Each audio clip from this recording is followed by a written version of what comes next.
waaw waaw na ñëpp ñëw waaw ñu teral Alaaji Mbàkke bi maa ngi ñaan waa sopp na bi yéen ñi nga xam ne Baye Alaaji Cheikh Aïda Diallo waaw dama bëgg ngeen tegeel ma fii addi Alaaji Cheikh ñu jox ko Baye Mbàkke ndax way wi ku ñu ko woyoon sa maam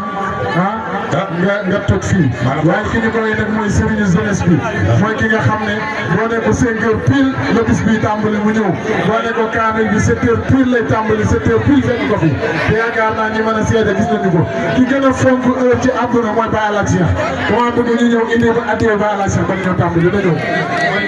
ñu ñëw sëñ Cheikh ñëw leen bay jàkk ñëw bay jàkk ak wér yéen ñi àll Baye Alaaji Cheikh ñëw leen mooy suñu sëriñ mooy suñu soore wuri sañi am aw yaa melo yow la ni ci daro kañ yaay suñu sopp suñu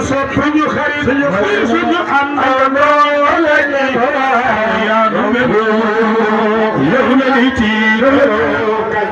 yaay suñu sopp suñu xarit suñu am aw yaa melo yow la ni ci daro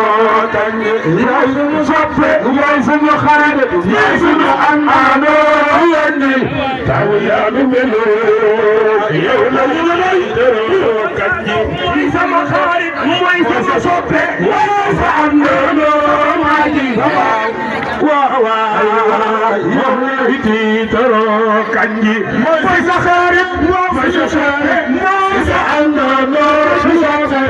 taw yaa nu melo yow la iti dero kat ñi moom dafa góore moom dafa daame ay dafa rafet jikko kañ ala sa ala sa Allah ya du bëgg la iti ma sa kañ mooy sa xarit ma sa soppe mooy sa am na kañ ya du bëgg yow la iti taro kañ moom dafa gore